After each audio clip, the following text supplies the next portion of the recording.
बात बेबाक में आपका स्वागत है। मैं हूं प्रोफेसर देवेंद्र प्रसाद राय।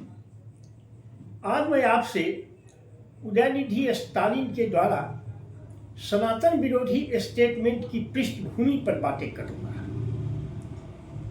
देखिए, सबसे पहले उदयनिधि स्टालिन यानी डीएमके के सनातन विरोधी बातों की पृष्ठभूमि को समझिए। ये 1879 में वहाँ एक थिंकर जन्म लिए जिनका नाम था ईवी रामास्वामी नायकर, जो बाद में पेरियार के नाम से प्रसिद्ध हुए। अब पेरियार ने हिंदू धर्म में जो तमिलनाडु में जो ब्राह्मणों के द्वारा दूसरे कास्ट का डिस्क्रिमिनेशन देखा, इससे तंग आकर वह हिंदू धर्म को समझने के लिए काशी की यात्रा किया।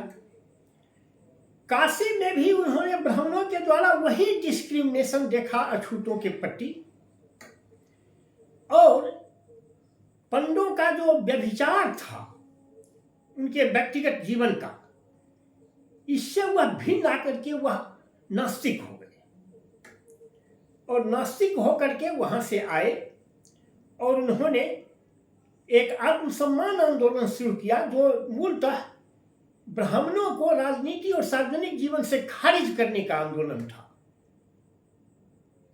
यही उसकी पृष्ठभूमि है।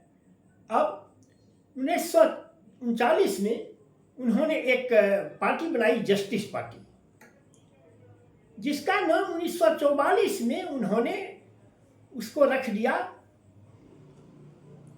द्रविड़ कड़गम, और द्रविड़ कड़गम से 1949 में उससे सीएन मुन्नादुरई अलग हो गए। इस तरह से अलग होते गए और आज जो द्रविड़ पार्टियां हैं, दोनों डीएमके और अन्ना डीएमके, उन्हीं की विरासत को ढो रही है। दोनों मूलतः एक ही हैं, केवल पॉलिटिकल कारणों से यह केवल भाजपा के साथ है इसलिए सनातन विरोधी स्टेटमेंट नहीं देता है, लेकिन मूलतः वो पार्टियां सभी सनातन विरोधी है। अब क्या ये पेरियार पहले आदमी थे? नहीं, उसके पहले भी 1827 में जन्म लिए ज्योतिबा फूले महाराष्ट्र में, उन्होंने भी उसी तरह के विचार रखे। उनका मेन प्रोपोजिशन था कि ये जो ब्राह्मण हैं ये आर्य हैं, और हम लोग जो ब्राह्मणेतर जातियां जो हैं वो आर्य अनार्य हैं, इसलिए ये तो बाहर से आए हैं, हम लोग यहाँ के मूलवासी हैं। यही भावना ज्योतिबा फूले की भी थी, लेकिन ज्योतिबा फूले उतना आंदोलित नहीं कर पाए महाराष्ट्र के समाज को जितना पेरियार ने तमिलनाडु के समाज को आंदोलित किया। और सच पूछिए तो यह जो आज जो सबल्टर्न हिस्ट्री जिसको कहते हैं, उसके जन्मदाता यही दोनों थे। इन्होंने एक आख्यान रखा और समस्त हिंदू जो धर्म था उसकी आलोचना शुरू किया। जाहिर है, हिंदू धर्म की कोई आलोचना होगी तो सनातन की आलोचना सबसे पहले आएगी।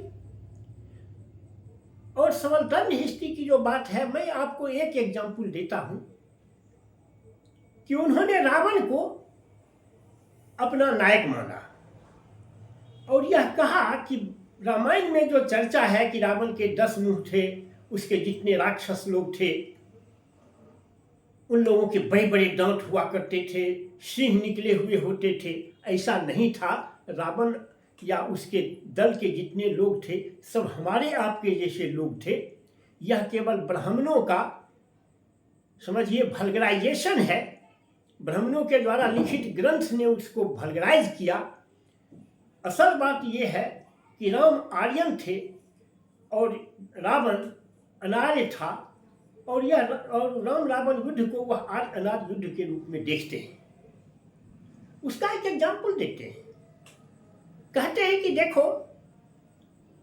रावण को रामायण में, सभी रामायणों में ब्राह्मण बतलाया गया है, लेकिन आज भारत का कोई ब्राह्मण अपने को रावण वंशी नहीं कहता है। तब अपने को रावण वंशी कौन कहता है? तमिलनाडु में एक गोंड जनजाति है, वह अपने को रावण वंशी कहता है, वह रावण की पूजा करता है और रावण को जो जलाया जाता है इस पर वह प्रतिक्रिया करता है, इससे उसको दुख होता है। तो वही उनका कहना था, जो क्यों नहीं कोई, आखिर रावण के वंशज क्या हो गए?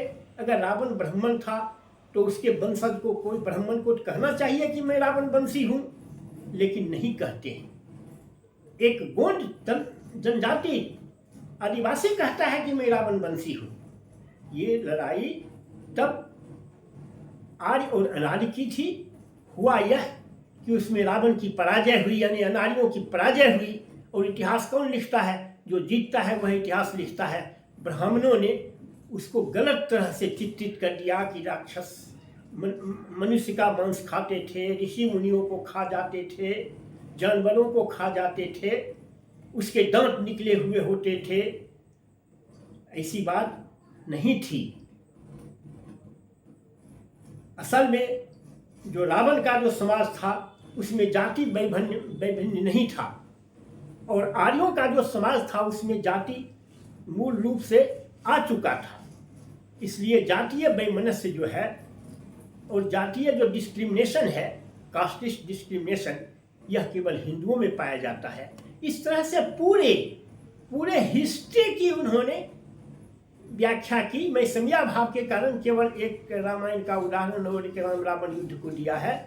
उन्होंने सबल टर्न हिस्ट्री, ठीक इसी तरह के विचार ज्योतिबा फूले की भी थी। तो इसलिए ये जितनी द्रविड़ पार्टियां हैं ये मूल रूप से सनातन विरोधी हैं। अब अन्ना डीएमके के साथ बीजेपी है, उसी से निकली हुई सब पार्टियां हैं। मैंने कहा ना 1939 में जस्टिस पार्टी बनाया, 1944 में उसका नाम द्रविड़ कड़गम रखा, उसी से CN अन्ना दुरै निकले, तो वह द्रविड़ मुनेत्र कड़गम, अन्ना डीएमके, इस तरह की जितनी द्रविड़ नामधारी पार्टियां हैं सब उसी से निकली हुई हैं। तो यह बेसिकली एक चीज है, इस बात को समझिए। और फिर मैं पूछता हूं, यहाँ वाणी की स्वतंत्रता है, आप सनातन और हिंदू धर्म को कहाँ ले जाना चाहते हैं? क्या कोई नास्तिक को अपने विचार व्यक्त करने का अधिकार नहीं है? हमारे जो भारतवर्ष में खट दर्शन है, इसमें एक दर्शन चारवाक का है।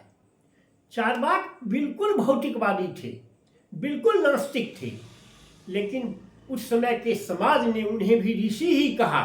आज हम कहाँ जा रहे हैं कि हम सनातन का कोई विरोध नहीं हम सुनना चाहते हैं। क्यों भाई? क्या नास्तिक होने का अधिकार नहीं है? क्या भारतवर्ष में ब्लास्फेमी लॉ है? हमारे संविधान में कोई ब्लास्फेमी लॉ तो नहीं है कि इस निंदा कोई भयंकर चीज हो गई।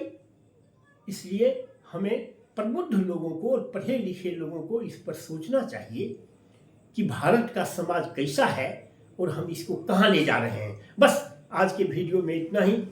अगर आपको मेरी बात पसंद आए तो इसे लाइक और सब्सक्राइब करें। Thank you very much.